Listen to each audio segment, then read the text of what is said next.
Good morning, everyone. How you doing? Whenever you do a comedy performance or a theatre performance, the performer who goes first, if you don't know this, is described as the one who takes the bullet to deal with any technical problems that may arise. So it is my great pleasure to take the bullet this morning for NAVADS. So I will be talking about the BIS algorithm, which, as many of you know, has remained was a proprietary trade secret for more than 20 years, but which I was recently able to extract from the machine and publish. So now is known. And I was asked to talk about this. Would you mind marking time for me as well? Because this comes from, it's a fascinating device, and I'm also an engineer, and I think I could teach a whole lecture series on how it works and the function of it and how you can go about analyzing it. But with you guys, I get 20 minutes, so I have to just pick the high points. Is everyone with me so far? Okay, some of the material in here will be technically a little bit complicated, and you should expect that some of it may be a little bit above your head, but I will try to make sure that you at least understand why it is the way that it is. So what we're going to do is talk about reverse engineering, how to take a device and figure out how it works inside. We're also going to talk about EEGs and how they're converted into frequencies, and then specifically we'll talk about the BIS algorithm and how it actually works. What's a bispectral index? Well, here is the promotional material recently for the bispectral index monitor, and it says that it is a machine that processes EEG information to look into the effects of anesthesia on the brain. That's the bispectral index. Okay, so what is a bispectrum? Well, a bispectrum, and here's a paper from 1998, this shows some of the features that are supposed to be part of the BIS algorithm, and the bispectrum here measures the relationship between different frequency bands, so whether they are linked to each other. So it is not just a simple frequency spectrum, but a measure of how much one frequency tends to push another frequency to oscillate. So a bispectrum is actually quite a complicated mathematical property. And we were told that the BIS monitor depended upon that. Now, I don't normally like it when presenters show off pictures of their children. I didn't come to see your family photo album, but I do like it when presenters show me projects that you could do at home and simple research projects. So here's one you can do at home. You do need a BIS monitor, which you can probably borrow from your hospital, and you do need a child, which you can either make or borrow.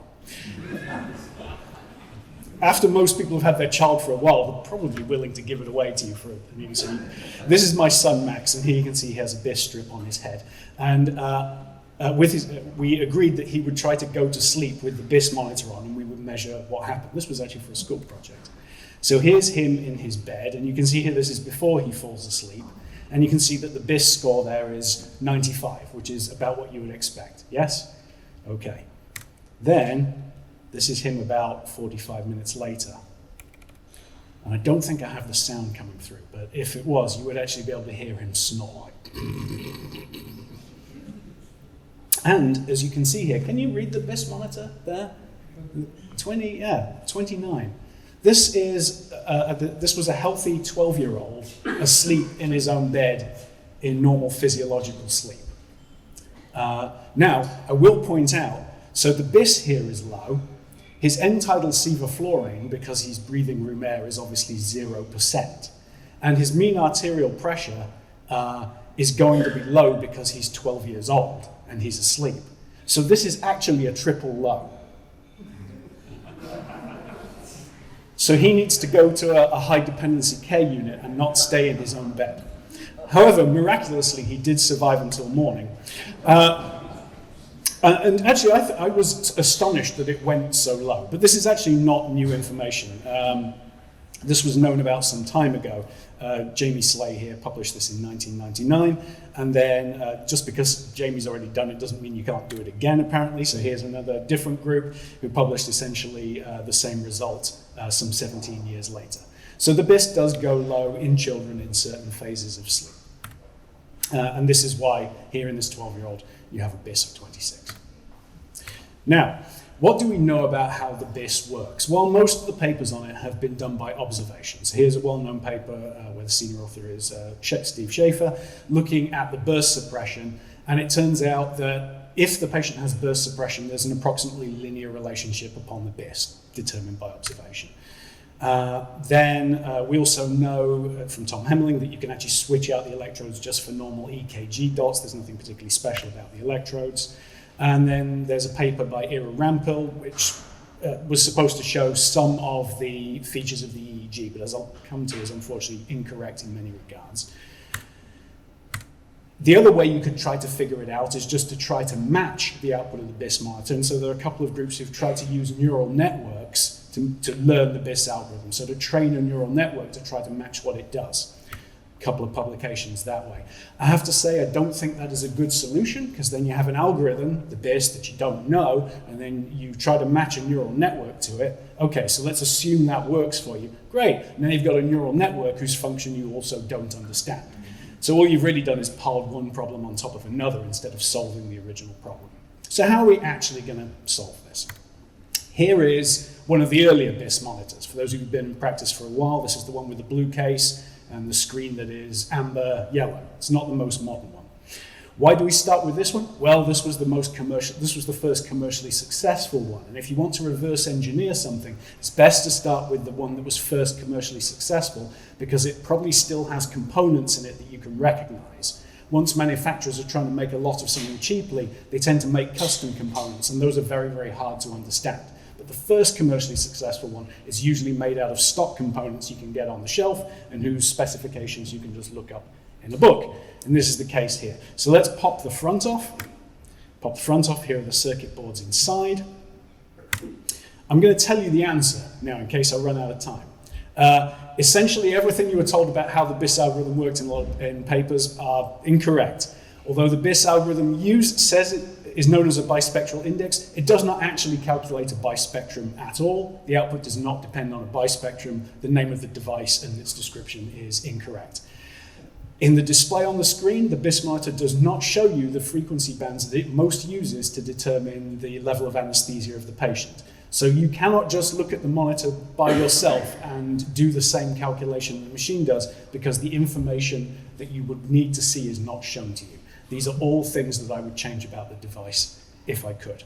Okay, so how do we reach those conclusions? Well, here's the front taken off the device. Here's the main circuit board, which you can pop out. If you're an engineer, you don't have to be. Here are the major components on the device. And now I'm just going to pick out the ones that are most important here. So here we have, does this laser? Yeah, so this is the chip where it stores the software. That's essentially from a USB stick almost. And then there are two processors. This is an ARM chip, that's like the one in your mobile phone. That's the central processor that deals with the interaction with you. And then there is this thing called a DSP, a digital signal processor, and that is responsible for taking the EEG and doing the digital processing on it. In the more modern BIS monitors, the DSP lives in the puck, right, the round bit. In the old monitors, it lives inside the main box. Okay, so the DSP is where the magic happens and the software is on the chip. Is that DSP particularly important? Well, here's a different circuit board. This circuit board is from the arcade game Mortal Kombat 4. And I don't know how good your eyesight is or how good you're at spotting chips, but the DSP is there. It's exactly the same processor, and that gives you this.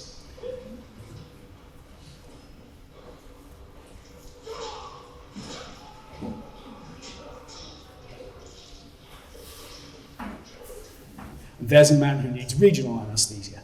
So a DSP processor can run an arcade game. Here is another DSP processor. This one, this was a little bit of a scandal. This apparently was found inside a missile on a battlefield, and it turned out that missiles from other countries were being built with components from the US. I don't know if you see where the DSP is here. This is a little easier. It's there. This is exactly the same processor, and this comes from out of one of these. This is a launcher with a range of 500 kilometers. So what we have are three separate devices. We have a monitor, a medical monitor, we have an arcade machine, and we have a weapon of war, all using the same processor. So the processor itself is not the controlling factor. What matters is the software. Okay, so how are we going to get hold of the software? So here is the processing board. These are some of the main chips again. And there is a bus that you can connect to up here, which helpfully the original designers left there. And it allows you to connect to that, and you can seize control of the main processor and ask it to regurgitate its memory back to a computer that you have connected to it. So if you tether this circuit board correctly, you can ask it to give its software back to you, which it will do. So you can retrieve the software off the storage chip without having to take it off the board. Now, sometimes people say, Chris, why are you picking on the BIS monitor all the time? That isn't fair. Here is a SED line. If you have a SED line instead and you want to do that, here's the storage with the software on it. Here is the equivalent of the ARM processor that interacts with you. Here is its digital signal processor, and here is an equivalent bus that you could do the data dump with. So it's possible to do it with other devices. I happen to do it with the BIS because it was cheap to buy one on eBay, and they are the most commercially successful, so that is the one that we would most want to understand. Okay, so how does it work when you use it? Well, here is a spectrogram on the screen, and we'll just zoom that in. And the white line that you can see here is what's called the spectral edge frequency. This is one of the things that the BIS calculates. This is the 95% spectral edge frequency. So what it does is it marks the point where 95% of the energy is below that frequency threshold. I'll show you that again in a second. This is known to be a feature that is affected by anesthesia. This has been known for a long time. That if you take the time signal and convert it into its frequency form and look at the power distribution, then if you take the point that has 95% of the power below it, then that seems to correspond in some sense to a level of anesthesia. So this is a paper from the 1950s, first looking at the idea of automated targeting of anesthesia based on just this feature alone. So we know that this is a feature that the BIS calculates. We know how it has to be calculated. So we can go and look in the software for that to make sure that we understand it. How would you calculate it if you had to calculate the spectral edge frequency by hand? Well, let's just pick a point in the graph. So let's pick this point here. Let's say we want to know where the 95% spectral edge is. So what I'm going to do in this rectangle here, I'm going to count up from top to bottom till I find out, so I know how much power is totally available. Yes? And then what I'm going to do again is then I'm going to start from the bottom and I'm going to count up, adding up the power, until I get to 95% of the total power that I found, and then I'm going to stop and I'm going to mark it there. And that's the 95% spectral edge frequency. So that's how you calculate that. I know that's not something you would do by hand in clinical practice. Does everyone understand that that's how that calculation has to be done? Yes? Okay, so then we can look in the software and try to find something that does that, and that will tell us how the device is working. So here is some of the code that specifically calculates the spectral edge frequency. And it does, well, that's going to be a little hard to read from back there, but it adds up the whole range, it calculates 95% of that, and then it goes and finds by counting up the spectral edge until it gets to that point. There is actually a small bug in this code, which is if the patient is isoelectric, it will just carry on counting, and it will never actually find the spectral edge, and it will tell you that the spectral edge is 30. It will just reach the top. So that gives you then a way of understanding what the machine is doing inside. Now, in order to really get into the algorithm, what you need to do is get some clinical data from patients. So I got 12 patients in whom we did a variety of cases, and then I wrote a piece of software called an emulator so that you could run the BIS software on a PC or on a Macintosh. So this is the BIS software now running on my Mac. So the BIS software thinks it's still inside the monitor, but instead it's running on my computer. And then I can take the EEG data from the patients in the operating room, I can put it into my computer, and I can make the emulated BIS software run on that and see exactly what it would have done. But now I can make it go very slowly. If I see it do something interesting, I can make it run backwards. Because I now have the software on my computer, I have complete control to watch how the software operates on the data. And so when you do that, then what you're trying to do is piece together the mathematics that the original programmers were trying to implement. Because when you see the code in emulation, you only see the machine code, you see the binary, the very, very lowest level. And there was a program that a programmer wrote, and then it was compiled and turned into that binary code, that assembly code. So what you're trying to do here is essentially almost conduct a sales. So you are trying to, in your mind, imagine what the original programmer wrote such that it would have created the mathematical operations that you see. Because when you look at machine code or computer code, it's like ants doing a job. All the individual ants do a tiny, tiny task. And it's only together that it forms a coherent whole, that there is a mathematical sense to it. But by doing this, you can then rewrite the code in a high-level language like MATLAB, where it then becomes much easier for any other researcher to come along and see how the code is used and apply it to their own EEGs and apply it to their own research. So that was the point that I wanted to get to. And so this is the code which was published in Anesthesia and Analgesia. And I won't walk through it line by line, but you can look at it there. There is no way to show you how this is done easily. It's done by sitting in front of your bathrobe late at night, staring at numbers until finally you understand that step and then you move on to the next one. So this is really the hard way of doing it. But then you do get the program code. So now what I'm going to do is just overview how it actually works graphically. So here is an EEG at the top showing from a patient, and then this shows some of the processing steps by which it pulls out a measurement of sedation, a measurement of general anesthesia, and a measurement of burst suppression, and how they are combined together to produce then an actual BIS score, an equivalent BIS score at the bottom called an open IBIS score. So there are three main ingredients. There is the burst suppression ratio, which we will essentially define as when the EEG is less than 5 microvolts away from the line for more than 2 seconds.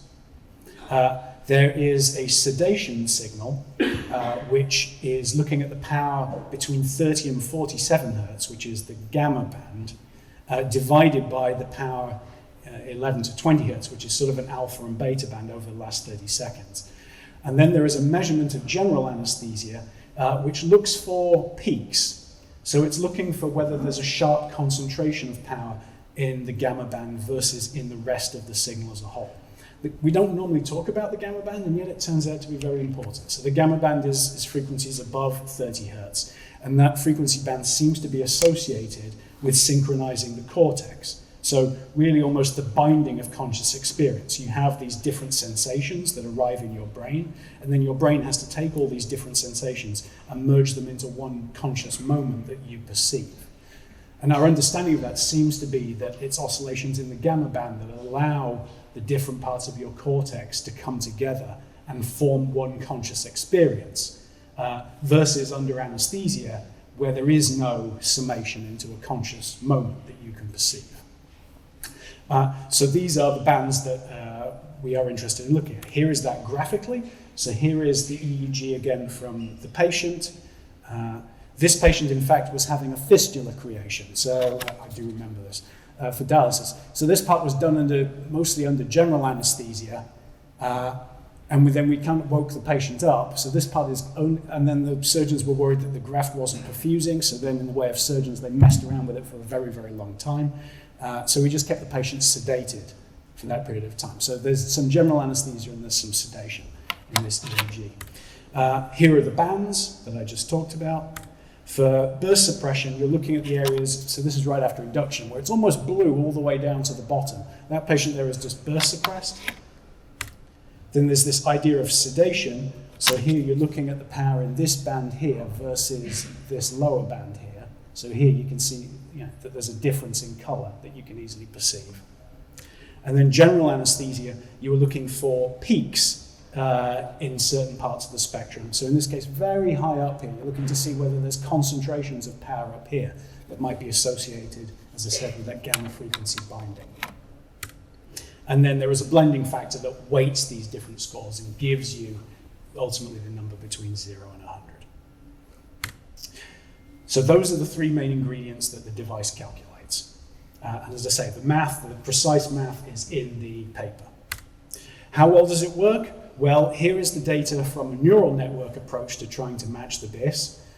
These are all their results. Ideally, you want to look at the time here, so the time it spends in a certain region. So that does somewhat improve their data and makes it look like this. So if you were completely accurate, you would just have a diagonal line here because your score of the BIS would completely match the device's score. Your algorithm and their algorithm would be a perfect match. So this is about the best you can do with a neural network. And you may say, well, that's not bad. That's pretty good. That neural network seems to work okay. Don't know how it works, but it seems to just about match the BIS monitor. And you would want to see a diagonal line. If you use the algorithm I have shown you, that's a diagonal line. Okay, so then you know that it does match.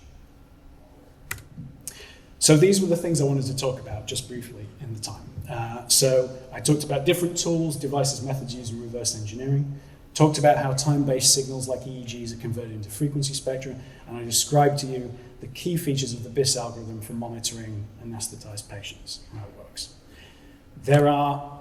This is the last slide, these are the conclusions again. There are essentially, all previous descriptions are not right because they say it uses a bispectrum and it does not.